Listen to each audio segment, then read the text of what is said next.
तो कैसे हो भाई लोग, स्वागत है तुम्हारा मेरे चैनल पर। कहानी शुरू करने से पहले मैं तुम्हें कुछ बताना चाहता हूँ कि वीडियो क्वालिटी और साउंड क्वालिटी इतनी तगड़ी नहीं है, पर मैं हर एक वीडियो के साथ इंप्रूवमेंट लाता रहूंगा। तो चाहिए तो बस तुम लोगों का सपोर्ट, तो ठोको लाइक और सब्सक्राइब। तो फिर चलो अपनी कहानी की तरफ बढ़ते। तो चैप्टर 1 की शुरुआत में हमें दिखाया जाता है कि कोई किसी से लड़ाई कर रहा होता है और वो बंदा भागने की कोशिश करता है, पर ये बंदा पीछे से अटैक करके उसको एक ही स्लैश में उसकी जान निकाल लेता है। आगे हमें इस बंदे के बारे में बताया जाता है जिसका नाम है बेक मोगियोल और इसका टाइटल है वनवा मास्टर। तो ये वनवा मास्टर एक जगह पे आने के बाद खड़े होते हुए कहता है कि हम फाइनली मिल गए, असुरा हेवनली डीमन। तो ऊपर से असुरा हेवनली डीमन एक खतरनाक लुक के साथ इनकी तरफ घूर के देखता है। तो जितने भी वनवा मास्टर के साथ वाले लोग होते हैं उन सबकी फटके हाथ में आ जाती है, यहाँ तक कि वनवा मास्टर भी कांपने लग जाता है ऐसा ओरा देख के। और वनवा मास्टर मन में कहता है ये ओरा यही है सबसे पावरफुल, इसमें कोई डाउट नहीं है कि सबसे पावरफुल डीमन है हिस्ट्री में। ऐसा चेहरा जिसे देखने के बाद ये अच्छों का मुंह निकल जाता है। डिमोनिक वर्ल्ड का ग्रेटेस्ट लेजेंड, डिमोनिक कल्ट का leader Asura heavenly demon. Demonic cult के लोग इसे अपना भगवान मानते हैं और खुद को इसके लिए सैक्रिफाइस भी करते थे। पूरी दुनिया इसके पैरों तले थी, पर ये सब कुछ पहले हुआ करता था, लेकिन अब मैं यहाँ पे आ चुका हूँ, बेक मोगियोल।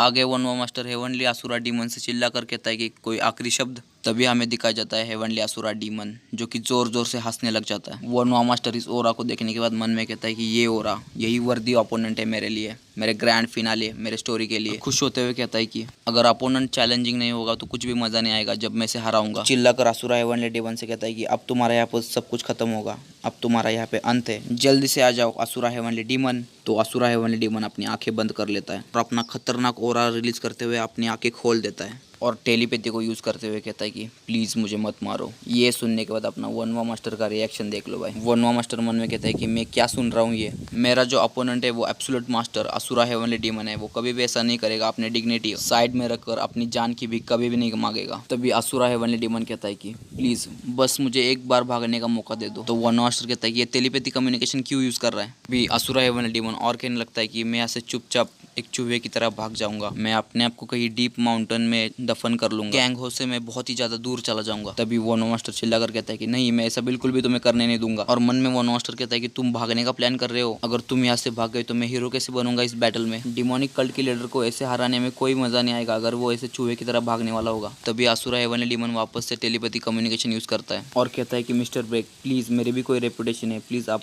अपनी काइंडनेस दिखाइए। तो वनवा मास्टर कहता है कि अगर तुम्हें ऐसा लगता है कि तुम्हारी रेपुटेशन अब मिट्टी में मिलने वाली है तो उसमें मैं कुछ नहीं कर सकता और तुम बस जल्दी से मर जाओ। दूसरी साइड से अपना असुरा हेवनली डीमन आगे बढ़ते हुए कहता है कि मिस्टर ब्रेक फिर से सोचिए एक बार। तो वनवा मास्टर कहता है कि तुम ऐसे ही होने वाले हो के एंड तक, तुम तो एक बहुत बड़े कावड़ हो, तुम तो मुझसे बैटल करना भी डिजर्व नहीं करते। और दोनों एक दूसरे से भिड़ जाते। असुरा हेवनली डीमन कहता है कि क्या मेरा अंत होने वाला है, और हमें दिखाया जाता है कि वो दोनों एक दूसरे पे बहुत ही खतरनाक अटैक करते हैं। और हमें आगे बताया जाता है कि एक सिंगल क्लैश से ही बैटल एंड हो गया। बेक मोगियोल द वनवा मास्टर, जिसे कि लगता था कि वो 100% वही जीतेगा, उसकी जीत पक्की है ऐसा लगता था उसे, पर ऐसा कुछ भी नहीं हुआ, बल्कि असुरा हेवनली डीमन ने उसे एक ही स्ट्राइक में उसकी जान निकाल ली। बाद हमें सीधा 22 ईयर्स बाद की कहानी दिखाई जाती है। हमें डिमोनिक कल्ट के ग्राउंड्स दिखाए जाते हैं जहाँ पर हमारा असुरा हेवनली डीमन बैठा होता है। वो सोच रहा होता है कि बेक मोगियोल ने अपनी स्ट्रॉन्गेस्ट स्किल क्यों नहीं यूज़ की जो कि उसके पास अवेलेबल थी तब। मैं तो उसे थैंक्स करना चाहता हूँ, उसकी वजह से मुझे अपनी वापस से गद्दी मिल गई और इस सब की वजह से मुझे अपना नेक्स्ट जनरेशन को रेज करने का भी चांस मिल गया। फिर भी मैं बस इंपॉर्टेंस पावर को ही देता हूँ। मेरे 3 बच्चों ने एक दूसरे से लड़ाई की नेक्स्ट कल्ट लीडर बनने के लिए, और अभी वो तीनों की तीनों कब्र में है। तभी हमें दिखाया जाता है वहाँ पे कोई आते हुए कहता है कि फादर आप कैसे हो। और ये बंदा और कोई नहीं है भाई, अपना MC है, मेन कैरेक्टर। तभी असुरा हेवनली डीमन हमें बताता है कि हालांकि मेरा सबसे छोटा बेटा यू गैंग, इसे मैंने काफी अच्छी तरीके से रेज किया है, इसे मैंने कभी भी ऐसा नहीं कहा कि पावर और स्ट्रेंथ ही सब कुछ है जजमेंट के लिए। मैंने इसके लिए सब कुछ अरेंज किया है जिससे कि ये सबसे पावरफुल कल्ट लीडर बने। तभी हमें दिखा जाता है अपना MC कुछ बोलने की कोशिश कर रहा होता है कि अपने हेवनली असुरा डीमन से, कि तभी अपना असुरा हेवनली डीमन अपने बेटे से कहता है कि मैं ठीक हूँ, तुम्हें टेंशन लेने की कोई ज़रूरत नहीं है। और मन में कहता है कि तुम किसी दिन एक पावरफुल लीडर बनोगे, तुम यहाँ तक मुझे भी और मेरे पावर्स को भी सरपास कर दोगे। और हमें दिखा जाता है कि वहाँ पे लोग कह रहे होते हैं कि हमारा नेक्स्ट लीडर जरूर यंग मास्टर गू गैंग ही बनेंगे। तो कोई और कहता है कि इसमें कोई शक नहीं है, वो हेवनली असुरा डीमन का सक्सेसर है आखिर। तभी हमें देखा जाता है कि अपने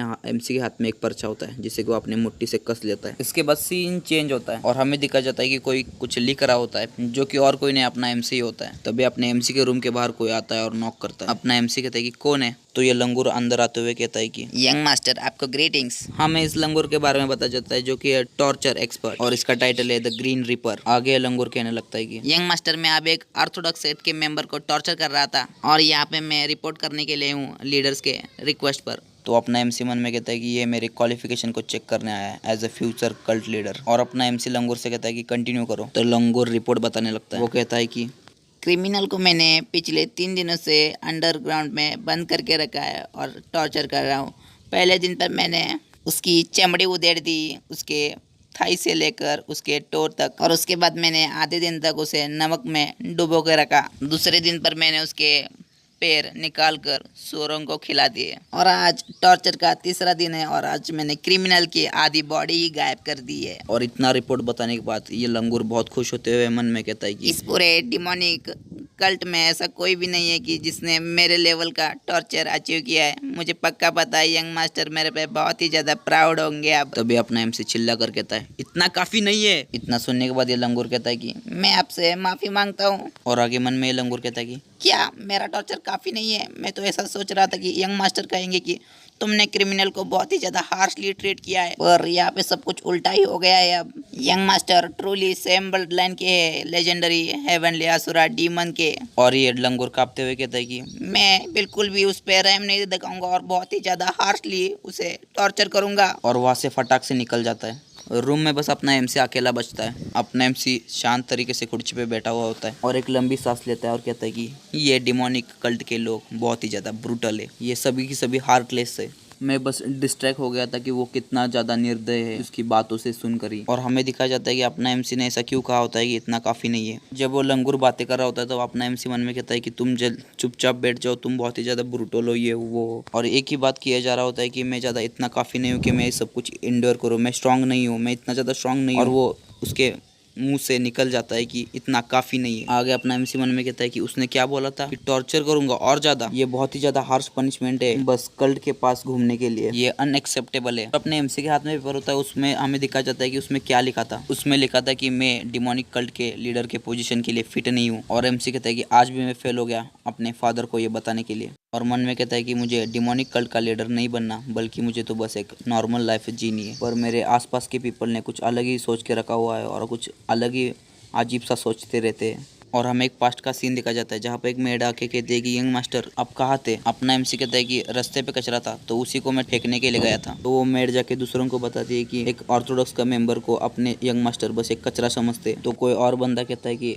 यंग मास्टर आजकल अंडरग्राउंड प्रिजन में बहुत ज़्यादा जाते हैं। तो जो वो लंगूर होता है वो जाके सीधा हेवनली असुरा डीमन से कहता है यंग मास्टर अपने असली रंग दिखाना शुरू कर चुके हैं। तो कोई कहता है कि वो फ्यूचर का लीडर है, इसमें कोई शक नहीं है। और यहाँ पे हमारे एमसी का सीन देखा जाता है जो कि कह रहा होता है कि मैं असली का कचरा ही फेंकने के लिए गया था। एमसी आगे मन में कहता है कि यहाँ पे इस कल्ट में एक नॉर्मल लाइफ जीना बहुत ही ज़्यादा मुश्किल है, मुझे जल्दी से अपने फादर को बता के ये जगह छोड़नी चाहिए इससे पहले कि वो मुझे लीडर बना दे। तभी वहाँ पे कोई चिल्लाते हुए आता है कि यंग मास्टर यंग मास्टर। अपना एमसी कहता है कि क्या हुआ। और अपना एमसी मन में कहता है कि इसने मुझे पूरा का पूरा डरा दिया। आगे हमें इस बंदे के बारे में पता जाता है जो कि डिमोनिक कल्ट के 6 एल्डर्स में से एक है। इसका नाम है सोमियोन मागन और ये हमेशा स्माइल करता है। तो ये आने के बाद कहता है कि लीडर की कंडीशन बहुत ही ज़्यादा क्रिटिकल है। तो अपने एमसी के तो मानो भाई होश ही उड़ जाते हैं। एमसी कहता है कि क्या, और इसी सस्पेंस के साथ अपना चैप्टर खत्म हो जाता है।